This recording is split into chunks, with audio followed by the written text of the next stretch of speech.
Maulan na araw mga kalakbay diwa. Panibagong kwento po tayo ngayon na pinamagatang Agimat sa Baryo ng Binawangan. Kaya ano pang hinihintay natin? Simulan na kaagad natin ang kwento. Sa isang liblib na lugar ng Binawangan, Calabaka ay mayroong isang natatagong paraiso. Hitik sa mga bunga ang mga puno ng niyog at sagana sa mga likas na yaman ng karagatan at lupaing nakapalibot dito. Nakamamangha ang mga tanawing makikita na tila isang lupaing punong-puno ng sigla at kasaganaan. Taglay nito ang kakaibang misteryo sa mga taong ipinagbabawal na ipagamit dito. Bawal gumamit ng bawang sa nasabing baryo, hindi dahil sa mga aswang ang nakatira dito, kung hindi dahil sa ang halos mga taong nakatira sa lugar na ito ay mayayaman sa paggawaan ng iba't ibang klase ng agimat na yari sa mutya ng mga aswang na nagkakatawang hayop tuwing sumasapit ang kadiliman ng gabi. Maganda ito sa panlabas na kaanyuan.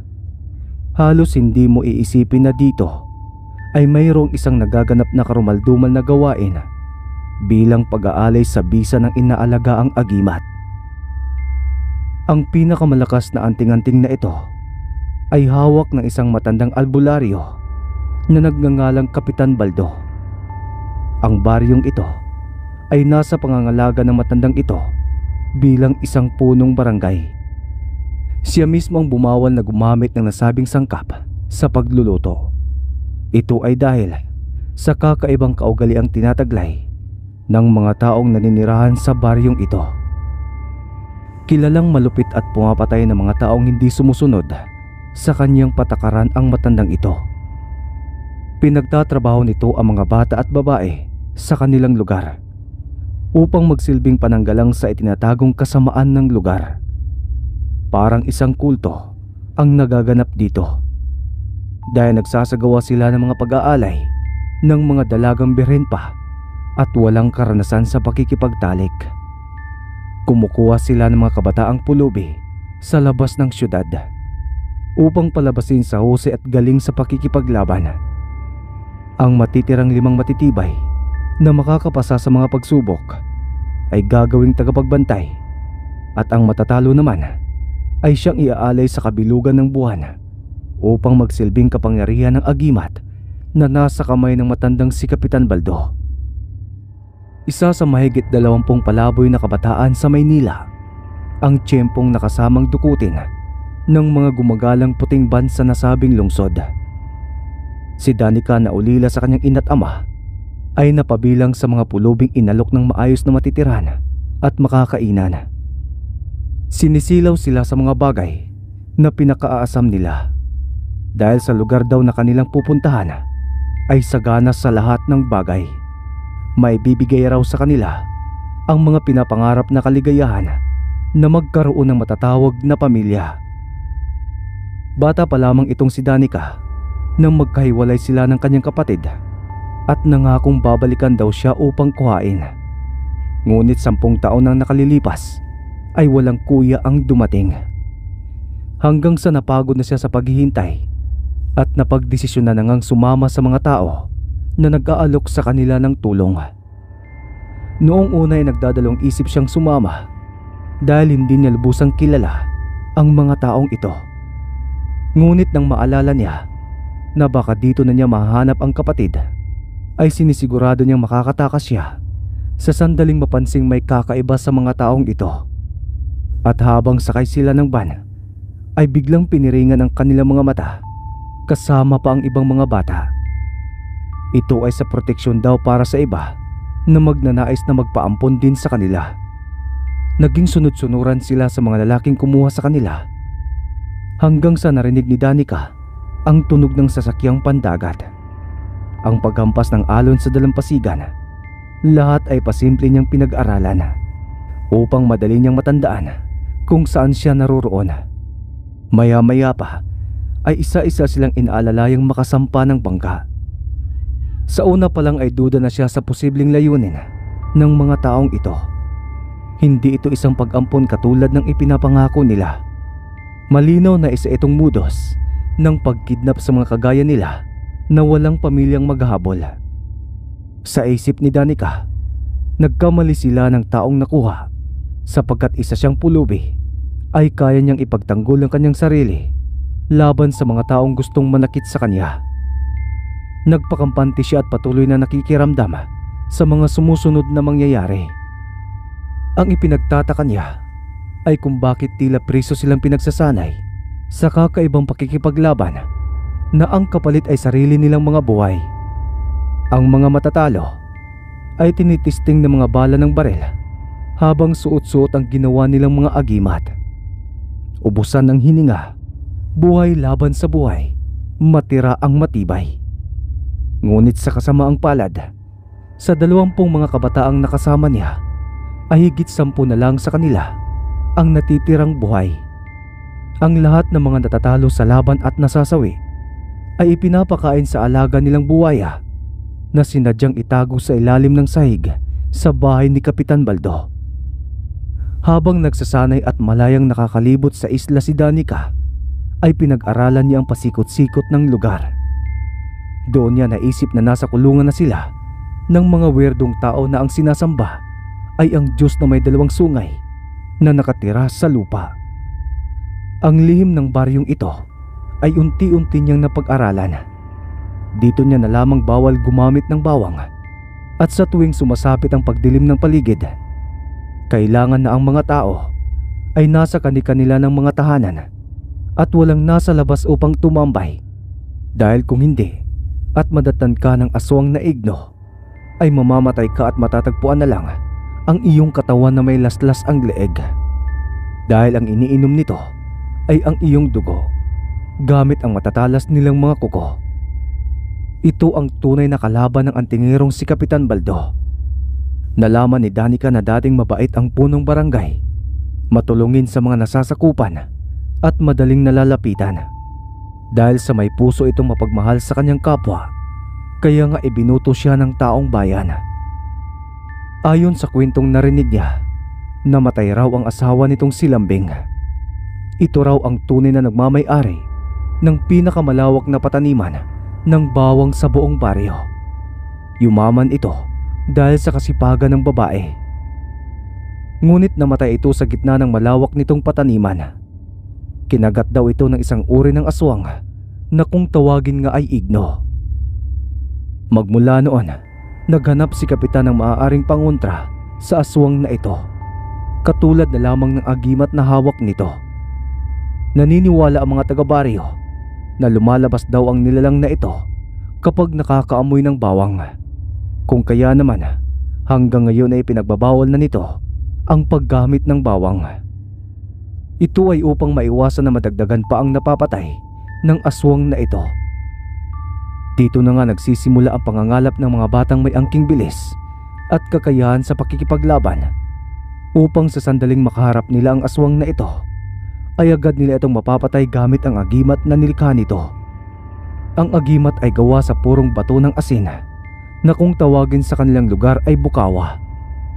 Inilalagay ito sa kwintas at isinasabit sa leeg upang hindi raw kayang tablan ng matatalas nitong mga kuko na malaslasan ang sinumang may suot nito.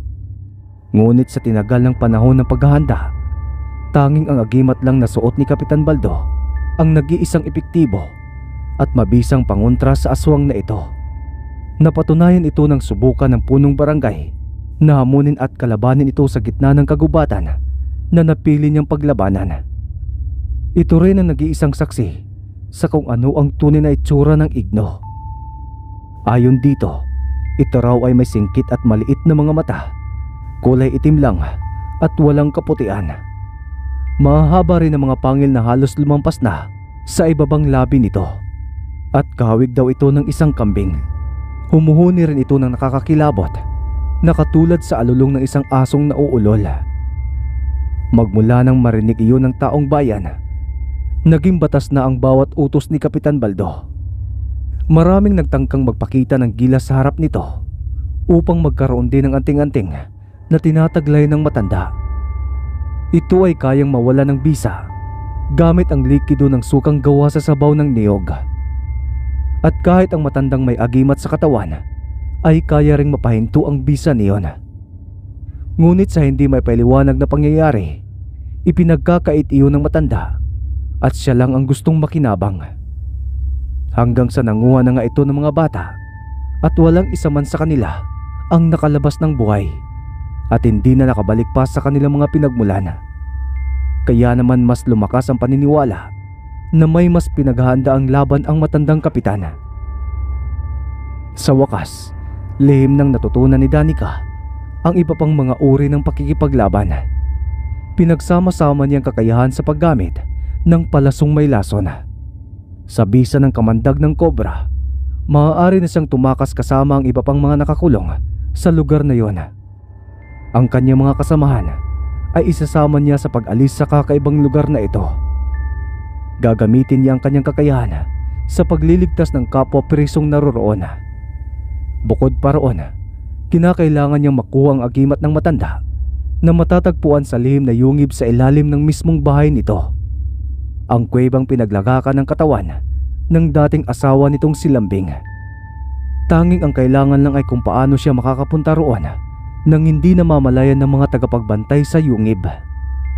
Papasok na sana si Danica sa bukana ng kuweba nang hindi sinasadyang marinig niya ang kaluskos ng mga taong nagkakaingay kasama ang ilang mga kalalakihan.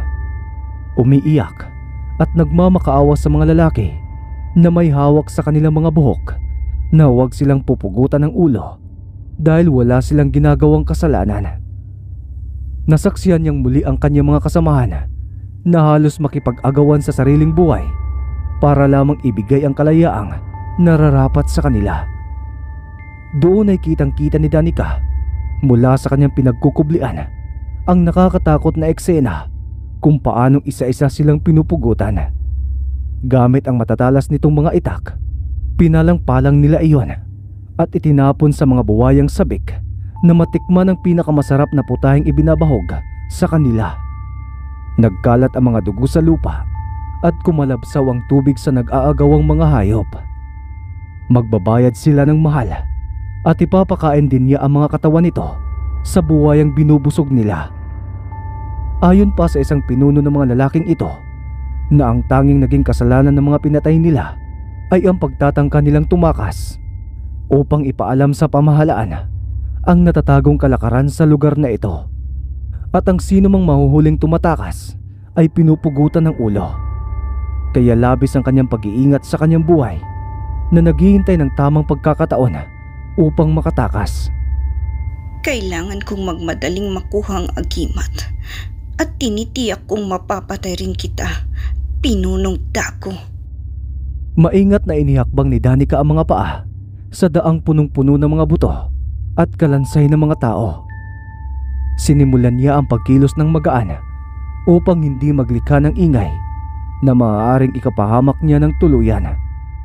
Lumalakas ang kabog ng kanyang dibdib sa labis na pag-iingat na huwag makatungtong ng mga buto ng mga kalansay. Muling bumalik ang tapang sa kanyang mga mata at lumakas ang loob na mabilis ang ginawang pagpasok sa nasabing lagakan ng mga agimat. Sinasabi na ang mga kalansay na nakatambak sa lugar na ito ay kagagawa ng aswang na igno. Ngunit hindi siya naniniwalang kagagawan iyon ng aswang dahil ang mga bungo ng kalansay ay mayroong mga tama ng bala sa ulo. Ang iba ay pantay ang pagkakaputol sa liig nila. Idagdag pa ang mga nasaksihan niya kanina. Patunay na gawa-gawa lang ang kwento upang hindi pag-isipan ng matandang kapitan upang takutin ang mga tao.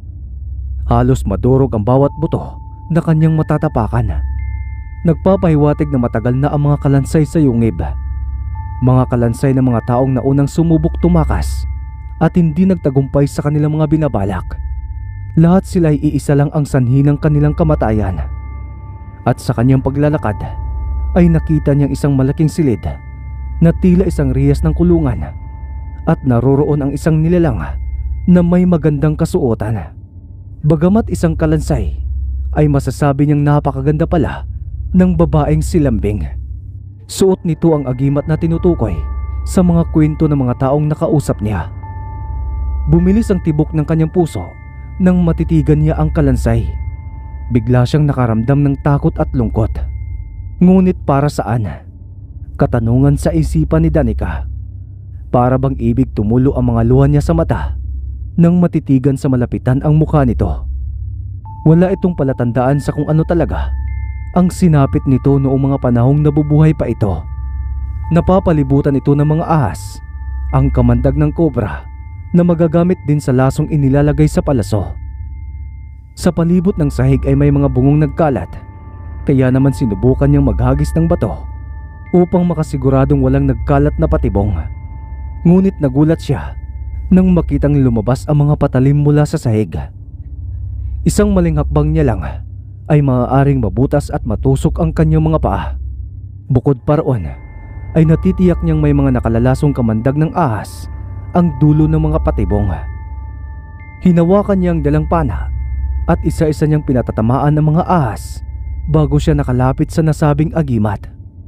Sinasabi ko na nga ba at kaduda-duda ang mga ikinikilos mo. Interesado ka sa agimat ng aking ina. Biglang may nagsalita mula sa kanyang likuran at paglingon niya rito ay nakita niyang si Dago iyon kasama ang dalawang lalaking may malaking pangangatawan.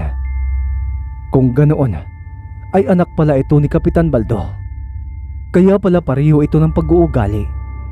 Hindi niya namalayan sa kabila ng kanyang pag-iingat ay nakasunod pala ito sa kanya. Nakangising inilabas nito ang itak na may bahid pa ng dugo sa mga taong kanina lamang ay pinugutan nito ng ulo.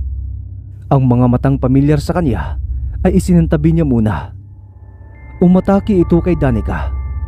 Mabilis at desidido itong saktan siya. Ang buong akala nito ay pamamana lang ang alam niya, pero biyasa rin siyang lumaban gamit ang kakayahan ng kanyang katawan. Ang ipinagtataka ni Danica, bakit hindi niya ito halos magawang tingnan? Hindi rin niya magawang saktan ito. Iniisip na lamang ni Danica ang ginawa ni Dago sa kanyang mga kaibigan kanina at nagsimulang magliyab ang kanyang mga mata sa labis na galit. Hinahayaan niyang atakihin siya nito at nang makahanap ng tiyempo ay doon niya ito pinilayan. Kinuha niya mismong itak nito at iginilit iyon sa mismong leeg nito. At sa wakas, nahawakan na ni Danica ang pinag-aagawang agimat. Sumisimbolo ito ng kapangyarihan na may kakayahang mapasunod ang mga tao sa buong baryo. Madali na lang niyang maililigtas ang mga kagaya niyang nakikipaglaban sa sariling mga buhay. Ang 30 mga kalalakihan na may daladalang matataas na kalibre ng barel ang sumalubong sa kanya. Mga nakaitim na tila siya na ang susunod na ibuburol. Nawaglit niya sa kanyang isipan na wala palang burol na magaganap dahil ipinapakain lang sa mga buwaya hanggang sa wala nang matira kahit kaunting pagkakakilanlan. Sa mga sunod-sunod na pagputok ng mga barel at sa dami ng kanyang sugat, wala siyang lakas upang lumaban. Ang kailangan niya ay may tago ang agimat nang sa ganitong paraan mapasunod niya ang mga tao sa baryo. Kaya walang nagawa si Danica nang mahuli siya ng mga kalalakihan. Iginapos siya sa haligi ng lumang bahay. Madilim sa loob nito at marami pa ring mga kalansay. Bukas na ng umaga ang kanya pagtanggap sa magiging hatol sa kanya. Kaya palihim niyang inilabas ang maliit na kutsilyo. Sa kanya ayon walang hirap na pinamputol sa tali.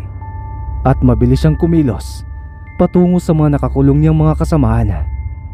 Ngunit lingid kay Danica ay nakangiting nakamasid si Kapitan Baldo sa kanyang CCTV sa laptop habang pinapanood ang ginagawang pagtakas ng dalaga. Pinindot naman ni Kapitan Baldo ang pulang pindutan sa ilalim ng lamisa nito bilang pagbibigay hudyat sa kanyang mga tauhan na mayroong nagtatangkang tumakas. Kaya bumukas ang ilaw sa buong bakuran sa harap ng bahay ng pinagkulungan sa kanila. Umingay ang sirena at nagsilabasan ang mahigit 100 nitong mga tauhan kasama ang mga tao sa baryo. Sunod-sunuran ng lahat sa punong barangay nila ang mahigit 300 tao sa isla. Mga alipin sila ng isang punong walang hawak ng tunay na agimat. Lumika ito ng kwento na siya naman talaga ang tunay na pumapatay. Totoong may agimat, ngunit hindi niya iyon makuha. Ngayong hawak na niya ito, panahon na upang ipamulat sa lahat ng mga taong naninirahan dito ang pagkagising sa katotohanan na biktima sila ng maling paniniwala. Katulad ng isang mutya, kailangan lamang niya ng alas sa oras ng kagipitan. Paborito sana kita sa lahat ng mga laruan ko, Danica. Kaya nga lang, masyado ng mahabang sungay mo para kalabanin pa ako. Nakangising lumapit si Kapitan Baldo sa kinaroroonan ni Danica at kinuha ang itak na iniumang sa kanyang mukha. Humihiyaw naman ang mga taong nakapaligid sa kanila. Isang hamon ng pagkikipagtunggali. Patunayan daw ang tapang sa pamamagitan ng duelo, at kung sino sa kanilang dalawa ang magtatagumpay ay siyang hihiranging bagong pinuno ng buong baryo. At dahil sa akala ng matanda na pagpapana lang ang kaya niyang gawin, ay hinamon siya nito ng isang labanan na kung saan ito ay nakalalamang. Ang hindi nito alam, pinaghandaan niya ang araw ng kanilang pagtutuos. Nagsimula siyang pumosisyon upang makipaglaban at naghubad naman ng pulo si Kapitan Baldo at nagsimula ng umatake sa kanya. Hindi niya magawang iwasan ang mga sipa, itak at suntok ni Kapitan Baldo dahil sariwa pa rin ang mga tinamo niyang sugat sa nakaraang pakikipaglaban sa anak nito at sa mga balang tumama sa kanya. Inilabas niyang muli ang buong lakas at sinimulan niyang atakihin ito gamit ang mga kamay at paa. Nagulat pa nga ito nang makitang marunong na siya sa ganoong pakikipaglaban. Nahubad pa nga nito ang sandong puti sa kapatakbo siya nitong sinugod. Iniumang naman niya ang kutsilyo sa tiyan nito at nabuwal habang siya naman ay nasa ibabaw ni Kapitana. Magkasama na kayong paglalamayan ng anak niyong halimaw. Ubod lakas niyang iniumang ang kutsilyo, subalit para siyang natulos sa kinasasadlakan nang mapansin ang isang kakaibang bagay sa kwintas ni Kapitana.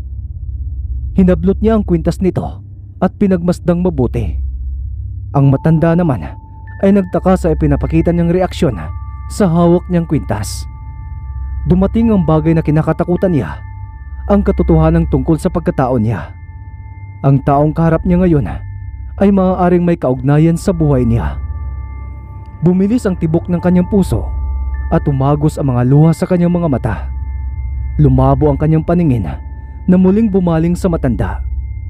Nanginginig ang kanyang katawang muling ipinakita ang kwintas sa nakahiga pa ring si Kapitan Baldo. Natigilan din ito at suminya sa mga tauhan na pabayaan muna sila.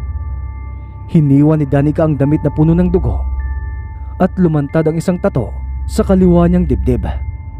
Nakaukit ang itsura ng kwintas na nasa kamay niya. Katulad ito ng simbolo ng bagay na iyon. Ganoon din ang simbolo ng agimat na nakuha niya sa liig ng asawa nito. Nang buksan niya ang kwintas ni Kapitan, naruroon ang larawan ng mga mahal nito sa buhay. At ang batang babae sa kaliwa ay walang iba kundi si Danica.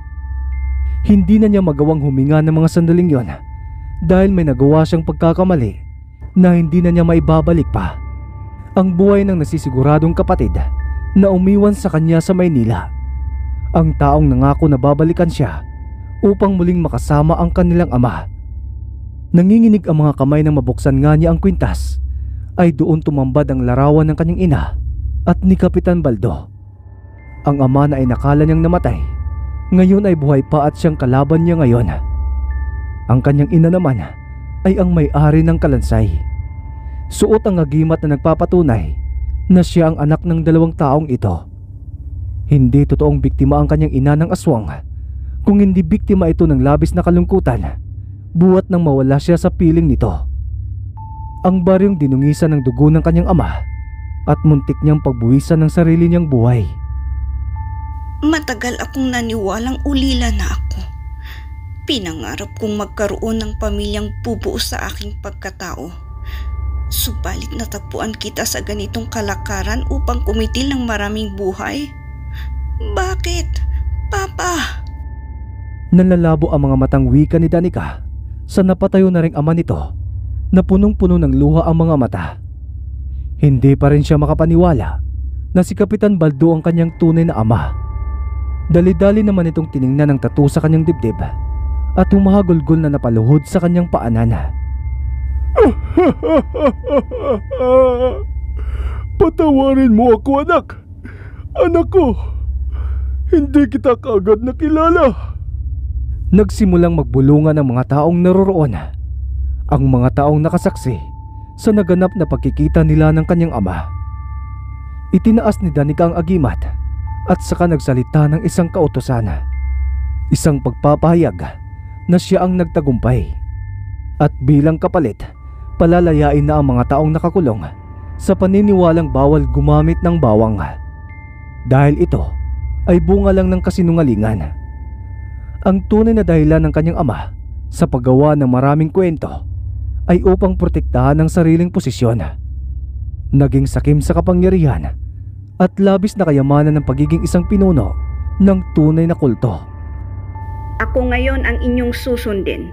Ang bawat sasabihin ko ay siyang masusunod. Tanging ang hawak ko lamang na agimat ang tunay na anting-anting. Ikulong niyo ang mga tauhan ng aking ama at parusahan ng kamatayan sa ikalawang pagsikat ng araw. Tumalikod kaagad si Danica sa nakaluhod pa ring si Kapitan.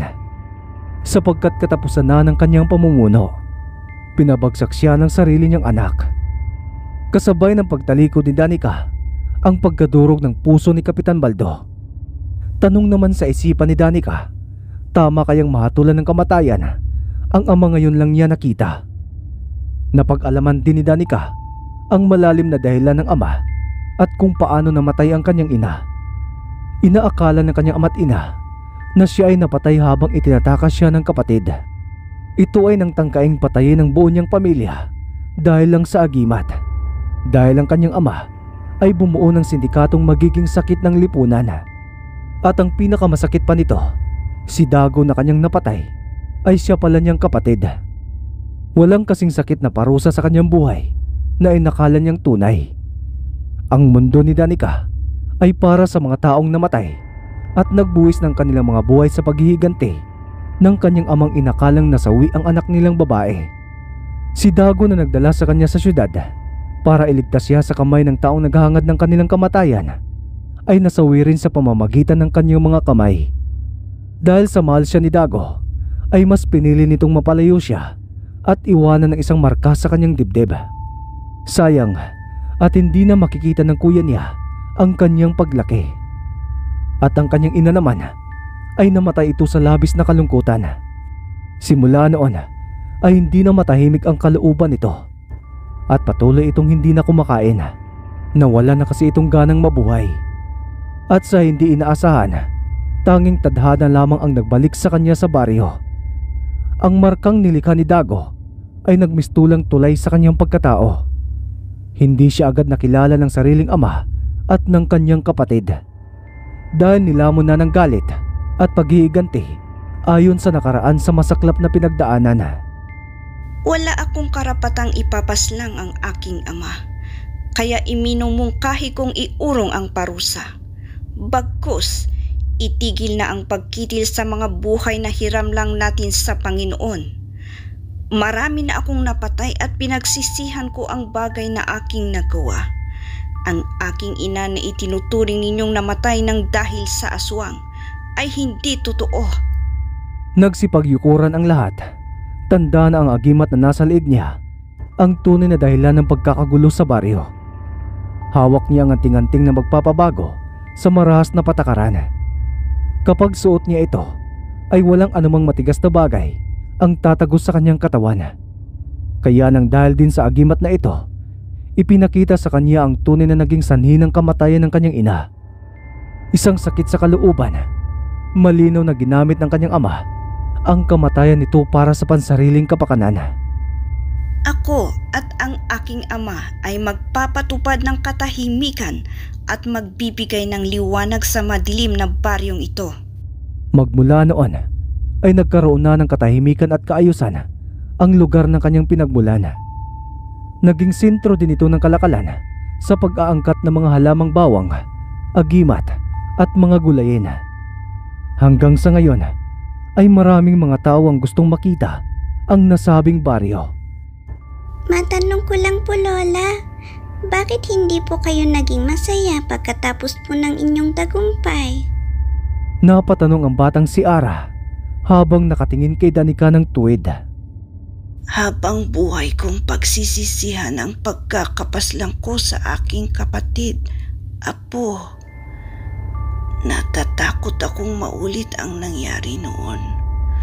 Sapat na sa akin ang mabuhay bilang isang matandang may hawak na agimat. Pakiramdam ko, sa pamamagitan nito ay matitigil ang kaguluhan. Katumbas niyon ay ang tapat na paglilingkod sa bayan. Nakangiting tumugon si Danica habang nakaupo sila sa may dalampasigan. Malayang nakamasid at nakatanaw sa karatig baryo na dinadayo pa niya noon upang manghingi lang ng makakain. Natatakot ka po ba sa mga multo, Lola Danica? Hinaplos niya ang buhok ng 7 taong gulang na si Ara at bumuntong hininga sa kangumiti. Ganito rin ang kanyang mukha noong siya ay bata pa. Matakot ka sa mga buhay, Apo. Huwag sa mga multo. Hinaplos naman niya ang agimat na suot-suot niya sa nakalipas na 5 dekada. Hindi niya kailanman makakalimutan ang mga pinagdaanang hirap sa kamay ng sariling ama. Tapos na niyang ikwento sa Apo ang lihim ng baryong ito, maging ang mga agimat na may iba't ibang kakayahan sa pagtanggol sa taong nagmamay-ari nito. At sa paglipas ng panahon ay tuluyang nabura ang kwento sa likod ng baryo ng Binawangan.